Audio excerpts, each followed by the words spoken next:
My sister allowed her mother-in-law to stay at my house and told her I was just a house guest. When she called me a freeloader in front of guests, I said, interesting, considering I bought this house cash, and handed her a list of nearby hotels. My name is Helena, 44. Divorced. Child-free by choice. I live in Silver Spring, Maryland, in a modest colonial-style home I bought outright after years of working as a federal contractor. It's not a mansion. But it's mine.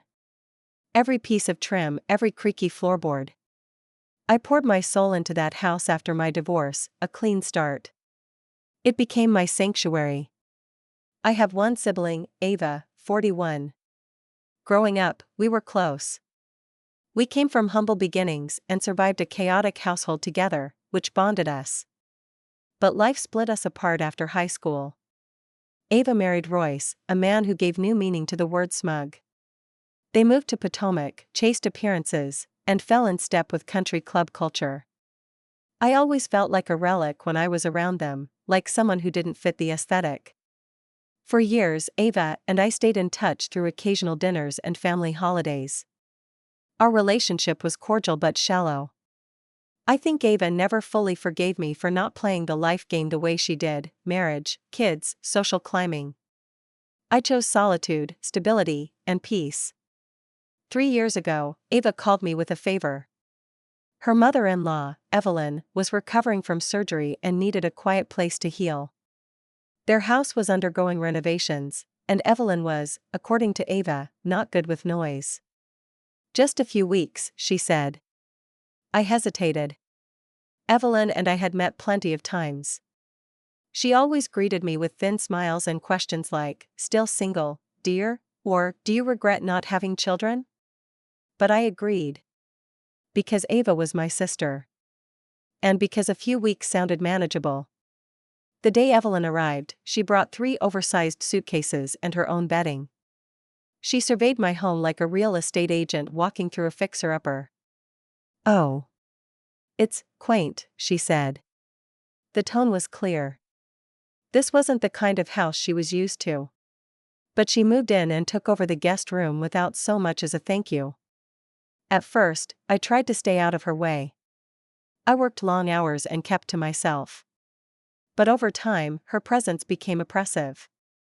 She commented on my food choices, microwaved meals again, my furniture, "You really should invest in real hardwood," and even my wardrobe, "Don't you own any color?" I said nothing. I kept the peace. Weeks turned into months. There was always an excuse: her hip still ached, the renovations weren't done, Royce was traveling, Ava was busy. And slowly, my house stopped feeling like mine. Then came the dinner parties. The first one was unannounced. I came home on a Friday evening, exhausted from back-to-back meetings, to find my living room transformed. Tablecloths, catered food, wine glasses clinking. I barely recognized the space. Ava was laughing with 2 women I didn't know, Evelyn was seated like a queen, and a bartender was pouring gin and tonics. I pulled Ava into the hallway and whispered, "What the heck is this?" "Just a small thing," she said breezily. Evelyn had some friends visiting from her garden club. It was last minute. "In my house? Without telling me? You weren't going to be home anyway." That was her logic. If I wasn't home, it didn't matter. I said nothing. Again. Because I didn't want to be the villain. I went upstairs, closed the door, and buried my rage under a pillow. But the worst part? I heard one of the guests ask Ava who I was. "Oh, that's Helena," she said. "She's kind of like a housemate. She helps out around here." I froze. Not homeowner. Not sister. A helper. That was the moment something in me cracked. It wasn't just the lie, it was the ease with which she said it. The way Evelyn allowed it. The way I let them shrink me in my own home. Still, I waited. I watched. I kept notes in a journal, every insult, every time Ava brought people over without asking, every time Evelyn redecorated a part of the house or rearranged my things. Then came the night that pushed me over the edge. Another dinner. This one was bigger, relatives from both sides, including Royce's cousin who worked in politics and seemed allergic to silence. The house was packed. I didn't know half the people. I wasn't even asked if I wanted to attend. But I stayed downstairs this time. Sat quietly in the corner. Watched. Evelyn raised her glass in a toast to Ava, thanking her for being so generous and kind to allow us to stay here while that poor girl upstairs floats through life. Laughter.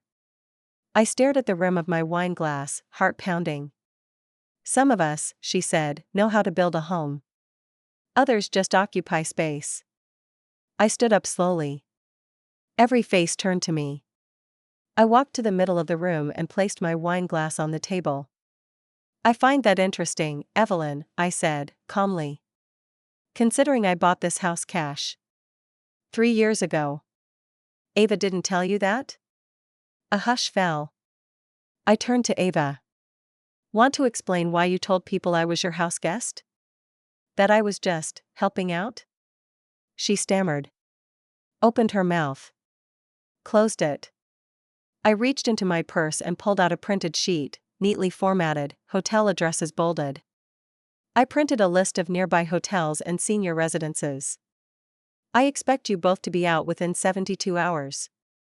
No yelling. No drama. Just truth. The fallout would come later. But in that moment, the silence in the room told me everything I needed to know. I had reclaimed my space. After I handed over the list of hotels, I walked upstairs, closed my door, and sat on the edge of my bed for what felt like hours. My legs were shaking, not with regret, but with adrenaline. I replayed the moment over and over in my mind. Evelyn's expression when I said the house was mine. Ava's silence. The murmurs in the room as I walked away. I didn't cry. I didn't rage. I just felt still. For the first time in months.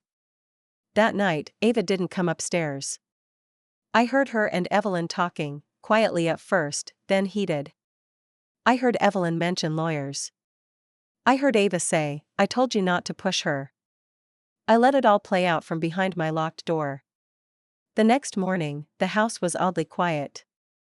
I woke up before sunrise, made coffee, and sat on the porch with a blanket around my shoulders. It was cool out, and the silence was a kind of balm. I watched the first slivers of sun touch the edge of the street and thought, this is what peace feels like. This is mine again. By noon, Royce arrived. He rang the bell 3 times, then started knocking like a cop. I opened the door but didn't invite him in. You're really kicking my mother out onto the street, he said. Not the street, I replied, handing him the same sheet I'd given Ava. Plenty of options. This is cruel. She's elderly. She's elderly and healthy enough to insult me and host parties in a house that doesn't belong to her. She can pack a suitcase. He narrowed his eyes. I'll have my lawyer contact you. Please do. He'll enjoy reading the deed with my name on it. And the security camera footage from the last few months. Shall I also include the clips of Evelyn saying I'm a freeloader? He didn't reply to that. Just shook his head and muttered something about vindictive women before turning and walking back to his car. That was day 1. Day 2 was quieter. Ava didn't come out of her room. Evelyn stayed confined to the guest room, likely furious and stewing. I heard them packing. I heard the clatter of glass being wrapped, the low buzz of Ava's voice on the phone. But no one came to talk to me. I kept to myself. I went to work. I watered the plants. I opened windows and let the spring air in. It felt like I was unfreezing. On the 3rd day, I returned home to find the guest room empty. The closet bare. The bed made up but the pillows gone. I checked the driveway, Ava's car was gone. Evelyn's bags, gone. I walked through the house like it was the first time. Opened cabinets, tested doors, touched the armrest of my favorite reading chair. Everything looked smaller now without their presence. Or maybe it just felt like it belonged to me again. They didn't leave a note. No goodbye, no apology. just absence. And honestly, that felt more honest than anything Ava had said to me in months. But 2 days later, I got a call. It was Ava. Her voice was quiet, flat, like someone drained of pretense. "I didn't think you'd actually do it," she said. "I didn't think you'd let it get that far," I replied. There was a pause. I didn't mean to let her say those things. I didn't mean for people to think what they thought. I just didn't correct them. I guess I didn't want to embarrass Evelyn. "You didn't want to embarrass her, so you let her embarrass me?" "I didn't know how to stop it," she said. "It just snowballed." I let the silence hang before I responded. "You always knew how to stop it. You just didn't want to. Not if it meant conflict." Another long silence. "I'll pay you back for the month she stayed," Ava said finally. "For food. Utilities. Anything. It's not about the money." "I know. I don't know how to fix this." I didn't either. So I told her the only truth I could offer. "Right now, I don't need you to fix it. I just need space. My house needs to be mine again. My peace needs to matter." "I understand," she said. And for once, I believed her. We hung up. And that was that, for now. I've seen glimpses of them on social media since. Evelyn in some carefully curated photo at a retirement luncheon, Ava smiling next to her like nothing ever happened. Royce, of course, lurking in the background with that smug half-grin. Life, for them, moved on. But for me, it was something else. Something more important than resolution. It was reclamation. My home. My boundaries. My self-respect. And I was only beginning to realize how much of myself I had handed over in the name of keeping the peace. The days following that call from Ava blurred into a strange mixture of calm and resentment. It was like cleaning a room that had been long ignored. Everything looked better, but I kept finding dust in places I didn't expect. I started noticing the little changes Evelyn had made to my home. The guest bathroom towel hooks she'd replaced with gold ones that didn't match anything else. The floral printed teacups she'd shoved to the front of the kitchen cabinets. The spare key she'd kept in her purse. I'd retrieved it from Ava before she left, thank God. There were signs of them everywhere. Not just physically, but emotionally. I'd find myself bracing when the doorbell rang, half expecting Evelyn to be back with some excuse, some smug look and a suitcase in hand. I even checked the backyard security camera footage every couple of days, just in case. That's what they don't tell you about reclaiming your space after a betrayal. You don't just change the locks and exhale. You carry the echoes for a while. Friends started reaching out, not many, because I've always kept a small circle, but enough. A few coworkers I'd confided in. My friend Mira from my book club, who'd always had an intuitive read on Ava. "I'm proud of you," she said over brunch one weekend. "I've seen you shrink around your sister for years. You finally stood up straight." It hit me in that moment just how long I had allowed that dynamic to persist. Ava, the golden child. Ava, the socially graceful one. Ava, the one who always needed saving, and I, the quiet, steady, reliable fallback. Growing up, it was always like that. When Dad left, I was the one who kept the house together while our mom spiraled. When Ava failed her sophomore year of college and dropped out, I gave her money for rent so she could figure things out. I've always been her gravity. But the problem with being the dependable one is that people forget you need support too. Ava hadn't called again since our conversation. I didn't expect her to. Part of me appreciated the distance. Another part, smaller but still alive, felt the hollow space where a relationship used to live. That absence was heaviest when I ran into our cousin Nora at the farmer's market.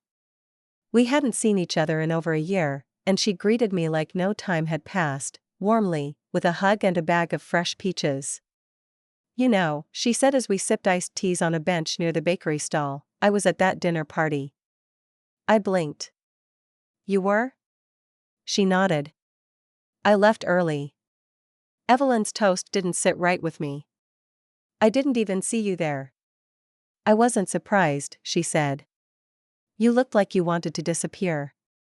I did. And that's stunned to hear someone say out loud. I'm glad you said something, she added. I told Mom afterward that Evelyn had no business talking like that, and Ava should have shut it down. She didn't. No. But you did. That small validation stayed with me longer than it should have. It's strange how just one person saying, "You weren't crazy," can give your lungs permission to breathe again. I went home that afternoon and started really cleaning. Not just vacuuming and mopping, but reclaiming. I tossed out Evelyn's lace runners, the tacky fake orchids she'd brought in, the little hand towels she insisted on folding into swans. I lit candles. Rearranged the living room furniture. I moved my old record player back into the corner by the window and finally ordered the bookshelf I'd been eyeing for months. It wasn't about decor. It was about marking the space again. My identity had been overwritten in my own home, and I was taking it back one object at a time. Still, a part of me kept circling the same question: how did it get this bad? And the honest answer? I let it. I had spent so long trying to be the one who kept everything together, who kept everyone happy, that I didn't notice when the cost became my own self-respect. I wanted to believe the best in Ava for so long that I ignored the patterns, the small ways she let others diminish me so she could avoid confrontation. I thought if I just stayed quiet, if I just endured, things would go back to normal. But sometimes normal is just the quiet before a boundary gets obliterated. There were still ripples from what happened. One of Ava's friends, Marcy, I think her name was, sent me a message on Facebook. It was vague but passive-aggressive. Something about misunderstandings and family matters and how it was hard to be the older sister, I'm sure. I didn't reply. I blocked her. I wasn't interested in a redemption arc orchestrated by people who had wine in my house and laughed while I was humiliated. And yet, there was guilt. That lingering, persistent ache that made me question, was I too harsh? I'd raised my voice in a way I never had before. I'd thrown Ava and Evelyn out with only 72 hours to figure it out. And while I knew I was justified, part of me, conditioned for so long to put others' comfort above mine, still second-guessed it. That's when my therapist, Judith, said something that stopped me in my tracks during one of our Monday evening sessions. Helena, she said, the problem isn't that you were too harsh. The problem is that your bar for what counts as harsh is warped by years of being too soft. I sat there, blinking, while that sentence rearranged something fundamental in me. She was right. I left Judith's office that Monday night with a lighter step. There was no rage, no bitterness, just clarity. I wasn't cruel. I wasn't unkind. I was someone who had been pushed too far and finally drew a line in the sand. But here's the thing no one really talks about when you reclaim your power: once you do, the world doesn't stay still. People adjust to your new boundaries, or they walk away. Either way, it shifts everything. About a month after the eviction incident, I got a certified letter in the mail. I opened it in the kitchen, half expecting legal threats. Instead, it was from Royce's lawyer. A surprisingly civil letter, outlining an itemized list of financial contributions made by Evelyn during her time residing in your home. They were requesting reimbursement for groceries and cleaning services totaling around $2,100. I laughed out loud. Evelyn, who had criticized my cooking, hosted parties uninvited, and treated my house like her personal showroom, was now trying to invoice me? At first, I was going to ignore it. But Judith encouraged me to respond. Not emotionally, not angrily, but strategically. So I got a lawyer friend from work to help me draft a letter of my own. We itemized every expense incurred during Evelyn's stay: utilities, food, transportation, a broken lamp, stained upholstery, and several missing items I had documented. We also included a market rate of rent for a furnished room in Silver Spring, based on current listings. For nearly 10 months, the bill totaled just over $11,000. I attached a note at the end, handwritten in neat cursive. If you'd prefer to resolve this matter formally, I'd be more than happy to proceed. Kindly let me know how you'd like to move forward. I mailed it. Certified. With a return receipt. 3 days later, Royce himself called me. I didn't answer. He left a voicemail, short and clipped. We're dropping it. That was the last I heard from him. But Ava surprised me. About 6 weeks after all that, she sent a letter. Not an email. Not a text. A real, handwritten letter. She didn't try to defend Evelyn.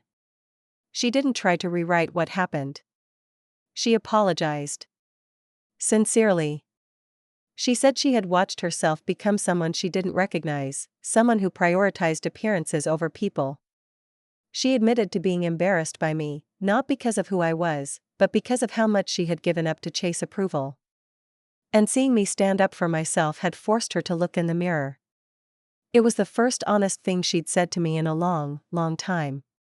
She ended the letter by saying she understood if I never wanted to speak to her again. She wouldn't push. She just wanted me to know she was sorry. And I believed her. I didn't respond right away. I let it sit. I let it settle. In the meantime, life moved forward. I hosted my book club again. Started hiking more. Took a weekend trip to Harper's Ferry. Every time I came home, I felt lighter. Safer. My house was mine again, not just in ownership, but in spirit. And then, one morning, I ran into Evelyn.